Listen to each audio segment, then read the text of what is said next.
Quelles sont vos pensées sur ce, je ne sais même pas comment me le prononcer. Mosul Orb? Où est-ce Mosul? Je ne suis pas sûr. Oui, Mossoul.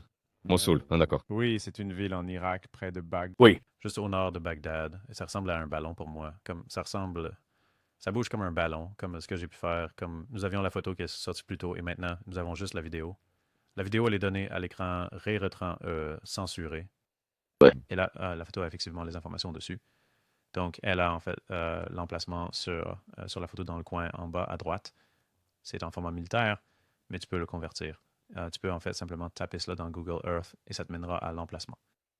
Et nous avons d'autres éléments, comme la distance à la cible, qui est, je pense, d'environ 26 000 pieds ou quelque chose comme ça. Et nous avons l'altitude de l'avion lui-même. Je ne me souviens plus exactement de ce que c'était, et donc, j'ai pris tout cela et je les ai mis dans mon logiciel, C-Trek, et j'ai ajouté un avion en mouvement. Puis, j'ai construit un petit modèle 3D des maisons et l'ai également intégré. Nous avions aussi la date et l'heure en haut à droite, en haut à gauche. Ajoutez cela aussi. Donc, nous savons exactement quand c'était, nous savons où c'était, nous savons à peu près où se trouvait l'avion qui le prenait parce que nous connaissons la distance et la direction. Nous savons à peu près à quelle vitesse il bouge parce que nous avons la rotation et les bâtiments tournent très légèrement. Et je l'ai tout inséré. Et la première chose que vous remarquez, c'est si vous déposez une sphère dans cet endroit, le reflet sur la sphère est exactement le même que le reflet sur la sphère dans la vidéo. Ce qui signifie que plusieurs choses. Cela signifie que, vous savez, c'est bien une sphère et c'est bien ce moment-là de la journée. L'heure de la journée est correcte et cela signifie que j'ai l'avion à l'endroit exact. Et puis nous voyons que les lignes de visée, c'est un champ de vision très très étroit. C'est comme un demi-degré ou quelque chose comme ça. Donc ils sont en fait comme à environ 5 miles de cette maison qu'ils filment. Et les lignes de vue se croisent un peu. Donc il y a un point au milieu des lignes de vue qui ne bouge pas. Donc vous pouvez en fait coller un ballon là et dire, vous savez, si un ballon était juste, vous savez, planté ici dans l'espace, le mouvement paralysé de l'engin lui donnerait l'air de traverser rapidement le cadre. Ah, c'est intéressant. Donc, le ballon ou l'objet pourrait juste rester immobile. Oui, essentiellement. Comme ça, si c'est à ce point exact, ça resterait en fait à la même position, mais en fait non, ça ne le ferait pas. Oui. Ce qui semble être l'explication la plus probable, c'est que c'est quelque chose qui dérive dans le vent à environ 10 miles par heure. Donc, ce que j'ai fait, vous obtenez toutes ces lignes de visée à partir en mettant ces chiffres. Et j'ai quelques algorithmes dans C-Trek qui essaient en fait de résoudre un chemin de parcours possible à travers ces lignes de visée. Donc, comme nous savons qu'il va de cette position à l'écran à cette position, qu'est-ce que cela signifie en 3 dimensions? Et j'ai trouvé, disons, une bonne solution, se déplaçant à environ 16 km par heure, et elle se dirigeait vers le sud-est. Et donc, je suis effectivement allé, et ensuite, après avoir trouvé cela, je suis allé voir quel était le vent ce jour-là. Ouais. Et il s'est avéré que c'était environ 16 km à l'heure vers le sud-est. Donc, cela correspond exactement à l'heure de la journée, à l'emplacement, au temps et à un ballon flottant simplement dans l'air. Juste flottant. Ouais, juste flottant par. Il n'y a rien Dans cela qui est incompatible avec le fait qu'il s'agisse d'un ballon. Quel genre de ballon? Comme un ballon de fête? Comme un... On dirait que c'est... Un grand ballon, comme d'environ 1,20 m à 1,80 m. Donc une sorte de ballon météo, peut-être comme une cible radar ou quelque chose comme ça. D'accord. Donc c'est disons que ce soit un ballon assez grand, d'après ce que nous pouvons dire. C'est intéressant. Tu sais, pas très grand. Mais Mais ne penses-tu pas qu'ils auraient d'autres vidéos qui auraient aussi capturé des ballons? Et ensuite l'armée de l'air. Ils auraient. Oh, c'est à ça que cela ressemble. Pourquoi ne peuvent-ils pas faire ce que tu viens de. À facturer comme tout ça. Donc, je veux dire, c'est ce que fait l'ARO. Ils ont déjà résolu des dizaines et des dizaines de cas pour être des ballons. Alors maintenant, ils sont un peu, en fait, construire, je suppose, un corpus de connaissances sur l'apparence des ballons à partir de ces caméras. Et je suis assez... j'imagine que cet exemple qu'ils ont ici serait un de ceux qu'ils ont examinés. Et il semble très cohérent avec les autres. Ils ont publié un autre appelé La sphère du Moyen-Orient, qui était un peu le même genre de choses. Ça ressemblait à un ballon. Ça ressemblait à une sphère se déplaçant très très vite du haut de l'écran vers le bas. Et puis la caméra le suit. Mais là encore, on peut un peu mettre les chiffres et la trigonométrie et tout, et c'est juste l'effet de parallaxe dû au mouvement du drone. Le ballon dérive juste dans le vent, mais parce qu'il est comme entre la caméra et le sol, on dirait qu'il se déplace très vite. Chose très similaire avec la vieille vidéo Go Fast. C'était le même type de chose. Vous savez, on dirait que c'est un ballon. Et tout le mouvement est un mouvement apparent plus un peu de vent. C'est une chose courante et je pense que c'est aussi ce que c'est. Ou je pense pas que les gens étaient essentiellement, je pense pas qu'ils étaient suffisamment formés pour pouvoir désambiguiser des choses comme ça ou résoudre des conflits avec des choses comme ça. Et ça, c'est quelque chose que je pense est en train d'être corrigé maintenant. Oui, nous avons des tonnes et des tonnes de rapports des pilotes signalant des ovnis, mais beaucoup d'entre eux sont des ballons. Vous savez, quelque chose, je pense que c'est comme je ne sais pas, 80% de tous les cas résolus étaient des ballons et comme 10% étaient des oiseaux et 5% étaient autre chose. Maintenant, il y a aussi des cas non résolus, mais il n'y a pas vraiment d'indication que nous ayons de grandes données montrant que ces cas non résolus font quelque chose d'anormal. Nous avons des cas comme ça où quelque chose semble anormal et parfois on peut faire une analyse, mais parfois on ne peut pas. Ouais, ben non, je veux dire, je comprends. Donc, tu penses que c'est un ballon à cause de la forme et tout, mais parce que ce serait l'explication la plus vraisemblable et prosaïque pour un objet de type sphère pour vous? Ça pourrait être une sphère. C'est... Bien sûr. Bien sûr, nous savons, vous savez, nous avons les lignes de vue de la caméra versus la cible qui est Point fixe sur le sol. Nous savons grâce à cela que, vous savez, cela pourrait être tout un tas de choses. Je pense que quel était-il c'est le plus grand que cela pourrait être et je pense que c'était quelque chose comme une sphère de 3 mètres. Comme une sphère de 3 mètres se déplaçant à environ 160 km par heure à 6 mètres au-dessus de ces bâtiments. Wow! Oh, donc ça pourrait être ça. C'est logique. C'est l'objet, pas exactement le plus rapide, mais vous savez, c'est l'objet le plus rapide à distance. Cela pourrait être un très petit objet. Vous savez, au fur et à mesure qu'il se rapproche de la caméra, alors évidemment, ce sera plus petit. Bien sûr. Tu sais? Avec cette taille. Bien sûr, mais ensuite la vitesse diminue comme jusqu'à ce que tu arrives à ce point de croisement et ensuite ça commence à augmenter à nouveau. Bien sûr. Et puis cela devient quelque chose qui passe en trombe à l'extérieur de l'avion. Oui. Mais cela devrait en fait avoir une certaine différence de vitesse supplémentaire par rapport à l'avion lui-même, ce qui rendrait plus rapide. Donc, vous savez, cela pourrait être un très, très petit vaisseau spatial extraterrestre passant à toute vitesse. Oui. Mais vous savez, parmi les choses que nous connaissons dans l'univers, nous savons qu'il y a des ballons.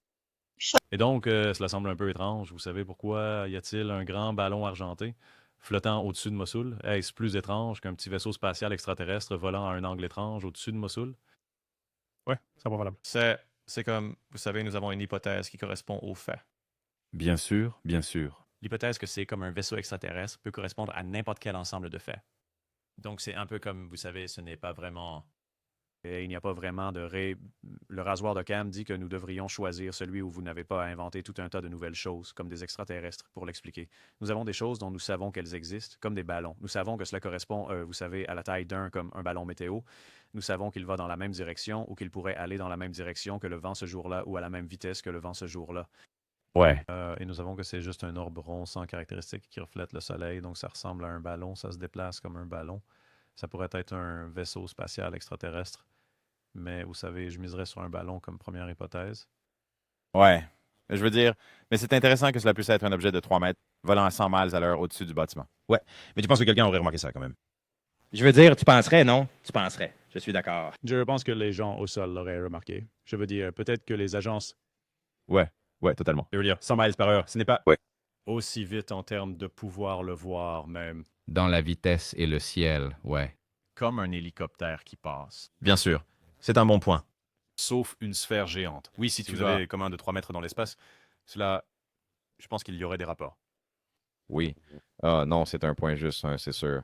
Mais j'ai vu les tweets, je ne m'en mêle pas, donc vous savez, je ne réponds pas ou quoi que ce soit, mais à propos de la flaque ou quelque chose. Au départ, les gens pensaient que c'était une flaque, puis Gary Nolan, je ne sais même pas ce qui s'est passé là, mais Eh bien, c'est comme les gens pensaient que ça ressemblait à une flaque d'eau, et même certaines personnes sur Metabunk le suggéraient, et moi, vous savez, je ne pouvais pas dire que ce n'était pas une flaque d'eau parce que l'éclairage n'avait aucun sens. Parce que vous pouvez voir les ombres sur le sol pointant de l'autre côté de la rue, mais le soleil aurait dû être comme de l'autre côté de la rue pour qu'il réfléchisse sur une flaque. Donc, vous savez, nous savions que ce n'était pas une flaque. Donc, je n'ai jamais pensé que c'était une flaque et je me suis opposé à cette idée. Mais Gary Nolan, en 2023, a posté, vous savez, un concepteur de jeux vidéo a dit que c'était une flaque. Et je pense qu'à partir de cela, les gens ont eu cette idée que je pensais que c'était une flaque. Ouais. Mais moi, je ne l'ai jamais fait. Et j'ai immédiatement, je lui ai dit que je ne l'ai jamais fait. Mais c'est une de ces choses qui ont pris comme je pense que tout est une mouette. Bien sûr. Ou tout un ballon. Ou vous savez quoi que ce soit. Ouais. Mais non. C'est juste ridicule. C'était l'une de ces théories, vous savez, comme quelque chose collé sur l'objectif explique la méduse. Vous savez, cela semble un peu en surface attractif parce que cela paraît être une bonne explication. Et vous vous dites, oh oui, ça ressemble un peu à une flaque. Mais ensuite, vous y réfléchissez et non, vous savez, quelque chose sur l'objectif ne serait pas net. Une flaque ne reflèterait pas cela, l'eau. Alors, nous finissons par nous concentrer sur l'hypothèse la plus probable. Ouais, je t'entends. Je me demande pourquoi il n'y a pas. Comme vous savez, je ne sais pas, peut-être certains de ces groupes comme Séoul ou certains de ces autres groupes, pourquoi ne font-ils pas ce que fait Metabunk et ce que vous faites? Comme pourquoi ne peuvent-ils pas construire ces systèmes et prouver qu'ils sont extraterrestres ou plus anormaux qu'ils ne le sont? Cela a du sens. Comme vous êtes ici en train de faire ce travail, alors pourquoi il n'y a pas de... Le logiciel que j'ai fait est genre gratuit à utiliser. Je veux dire, Ouais. c'est une application web accessible à tous. Vous allez sur siteweb.org et ça vous y mènera. Ouais, c'est correct. Vous pouvez insérer des éléments et essayer différentes hypothèses et vous savez, voir... vous savez, tout ce qu'il fait, c'est prendre les données et créer un modèle tridimensionnel qui correspond aux données avec toutes les possibilités. Donc, dans mon modèle, comme je pouvais, j'ai changé la distance et ainsi c'est devenu comme, tu sais, une sphère allant à 100 pieds, 100 miles par heure, juste au-dessus du sol. Et j'ai changé la distance pour qu'elle soit au milieu et c'est plus comme un ballon. J'ai changé la distance pour qu'elle soit plus proche de l'avion et c'est comme un petit objet anormal. Donc, n'importe qui peut faire ça. N'importe qui peut explorer la gamme de possibilités que vous avez qui correspondent à cela. Et ensuite, vous savez, trouver par eux-mêmes ou ce qui est plus probable. Vous savez, un ballon convient, un vaisseau spatial extraterrestre convient aussi. Est-ce que c'est 50-50? Non, je ne pense pas. Je pense que c'est, vous savez, 1 million de fois plus probable que ce soit un ballon qu'un vaisseau spatial extraterrestre, parce que nous avons des trillions de ballons sur la planète et nous n'avons jamais vu de bonne preuve de l'existence de vaisseaux spatiaux extraterrestres. Donc, ouais, c'est la chose qui semble plus courante. Plus courant. Je veux dire, mais tu penses qu'il y a des extraterrestres, genre, dehors? Ouais, en dehors de la Terre. Tu penses qu'il y a plus de vie en dehors de la Terre? Oui, moi aussi. Seulement, oui, peut-être. Un long chemin. Et peut-être dans, vous savez, très loin, à la fois dans l'espace et dans le temps. vous savez, il y a probablement des civilisations qui ont émergé, prospéré et disparu il y a des millions ou même des milliards d'années. Ouais. Et il y en aura plus à l'avenir et qui sait ce avec quoi nous coïncidons et ce qui est la proximité. Mais je pense qu'il est inévitable qu'une civilisation intelligente soit apparue et apparaîtra de nouveau dans l'univers. Ouais, oui, je pense aussi. Je pense que c'est si vaste, mais je suis d'accord que la distance dans le temps est trop... oui, c'est tellement intéressant. Oui, je regarde comme... tu sais, je suis excité pour le jour où il y aura une confirmation plus généralement acceptée que nous ne sommes pas seuls. Et pas seulement que nous confirmons que nous ne sommes pas seuls, mais qu'il y ait quelque chose comme une visite ou quelque chose dans ce genre. Tu sais, comme... Oui, c'est ça. La communication avec des extraterrestres? Oui, d'une certaine manière, oui, comme ça. C'est intéressant pour moi. Comme quand ce jour viendra et est-ce que nous regretterons, vous savez, Sortir de cette île? C'est ça. Comme, eh bien, pourrions-nous regretter cela, en fait? Je ne sais pas. Il y a encore un peu de science-fiction. Il y a tout un tas de futurs possibles. Ouais, oh mec. C'est comme si je le voulais, mais en même temps, je ne le voulais pas. Tu sais, c'est comme, peut-être que ce n'est pas encore une bonne chose. Eh bien, tu peux dire ça à propos de l'IA, mais tu sais, ça se passe. Bien sûr.